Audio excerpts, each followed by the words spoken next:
these are how I get my seeds started.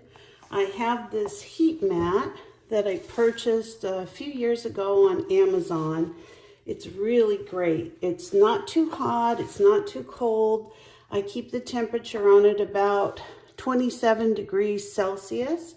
And so basically what I do is I take all of my different seeds that I want to grow for the year and I sprout them. So I take some seeds, I put them in between some paper towels, and I just put them in a little plastic baggie. So as you can see, I have several seeds here. Within the next week, these will all be sprouted.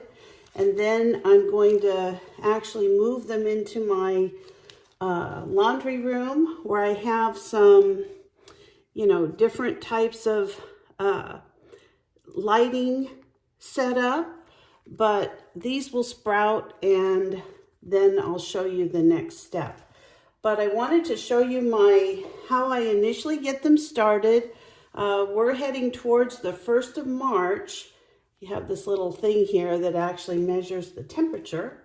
And I actually keep mine under a couple of towels. I just think it helps, to make keep the warmth in.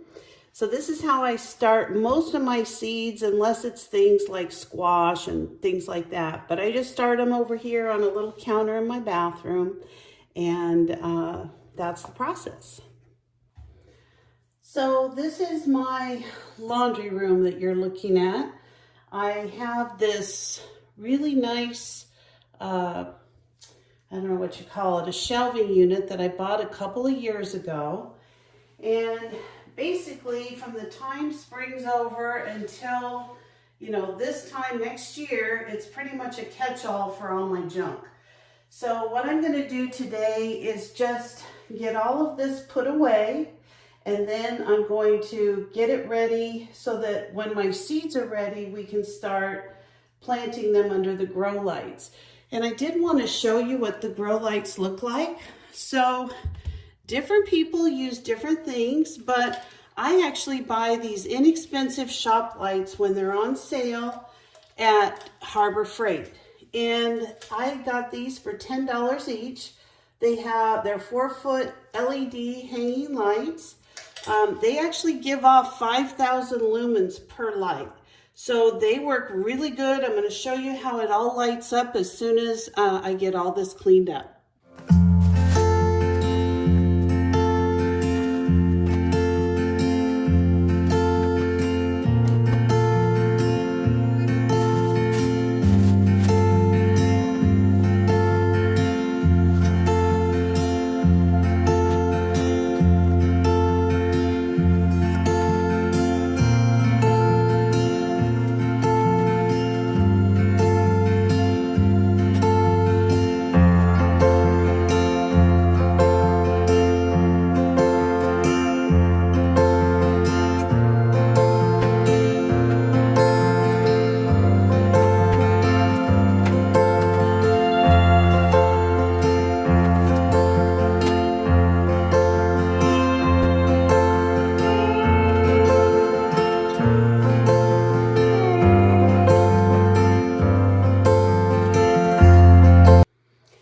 So this is how everything looks as soon as I get all of my lights. I basically just put some of these things away, and then I was able to get, everything turned on. So basically it's just a light that I have on each one of these I guess you call them a shelf. And I just zip tie the lights so that I can get them the way that I want them. And because this has become such a mess over the last year, what I do just to kind of get these cords out of the way is I just try to get them cleaned up the best that I can. I think what I'm going to do is just zip tie them together over here, because this is where my outlet is and I don't want all these cords in the way. I usually put my dehydrator here in the summer. And so I'm just going to zip tie these together loosely, and just get them out of the way. That's really the best I can do because these, this is where my outlet is. So I can't really move anything back, and I guess I could hang some kind of a shelf or something. But this works for me. So let me show you what it looks like once I get some of the plants that I've been growing in my kitchen in here, just so you can get an idea how this works. Alrighty, so I have turned off my other two lights. I won't be needing those probably for another week or two. But I just wanted to show you some of the things that I've started growing. These here are some Keystone green giant peppers. And I'm going to try to bring you in up close so that you can see I'm starting to get some little peppers growing on those. Can you see those? Just a little tiny pepper there and a little one coming up there. Actually, notice there's another one coming up here. So they're starting to come up. I've got some yellow peppers. I've got, of course, my Jimmy Nardellos, which are really my favorite peppers of all time. I've got some of these Katy onions. I've actually planted quite a few, but I'm going to put these in separate cells and get them going. They're kind of crowded in there. And then I'm trying to get some sweet potato slips to grow. So that's what I have so far. And this is the setup that I use every year at this time. You'll see I'll do some future updates and show you how many things I get planted in here. But one of the recent things that I bought is this. I got 3 of these in a packet on Amazon. And basically they're a little spout that goes onto a water bottle. And actually I found they go best if you have a little bottle from like a soda or something like that. And they just water your plants perfectly. They don't put any heavy stress on them.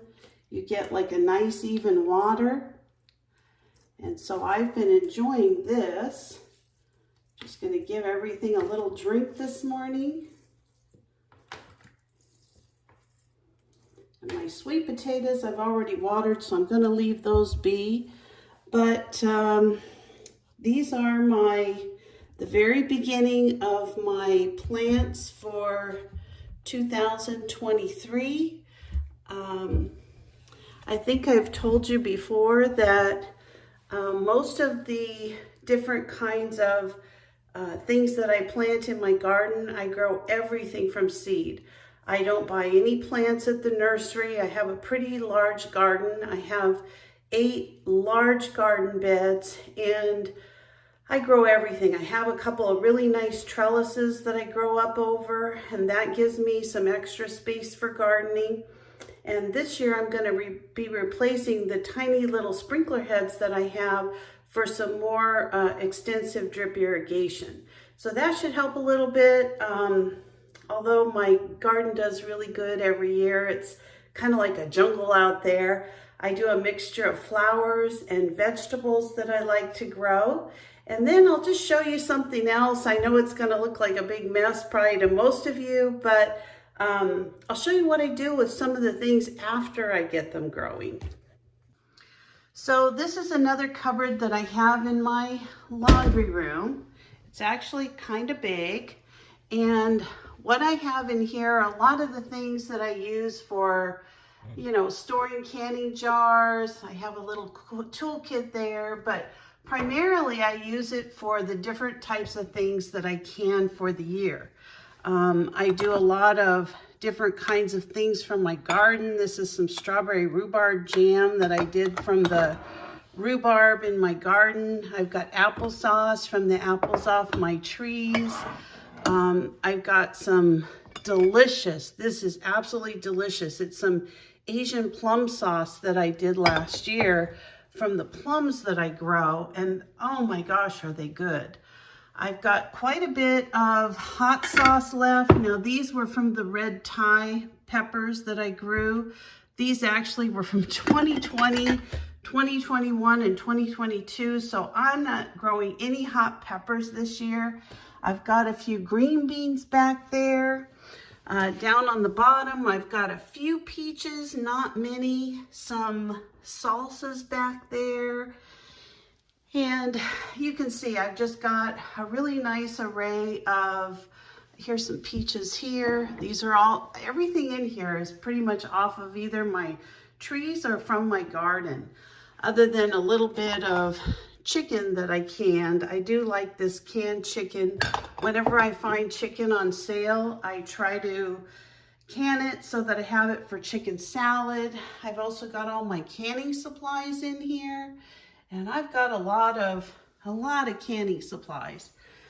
So that's how I take care of processing some of my vegetables and fruit. And let me show you another thing that I do just to give you an idea how much I have.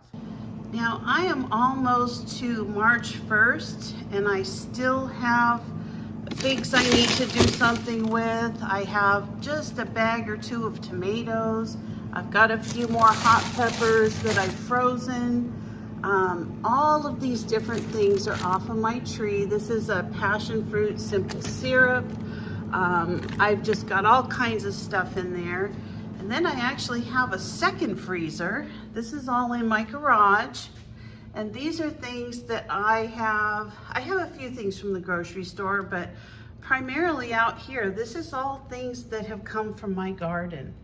So I try to process as much as I can. I need to do an inventory before I do anything else this spring, just to know how much I have of each item. I'll probably go through and make a spreadsheet, but as you can see, I mean, this was packed full at the beginning of the year, and we've really gone through quite a bit of it, just trying to finish up everything that we had. So by summer, a lot of this will be gone. A lot of it will be either processed or taken care of by the way of eating it. I've got quite a few frozen broths back there. So there you go. So that's how I start my garden vegetables. I'm prepping for spring. I should be ready to go by the 15th of April with everything ready to go out in the garden. And as I go through this process and things start to grow and I start, doing the next steps of my preparation, I'll do some updated videos just so you can see what I do. But doing the shop lights, if you have any kind of a shelf and you can do these shop lights from Harbor Freight, that's 30 bucks. That's it. That's all I spent. And they work wonderful trying, getting everything started. Now, I may actually move these down a couple of inches just so that they stay a little warmer until they're bigger. But that's it. I hope you enjoy. Hope it helps you with your gardening. Have a nice day. Bye-bye.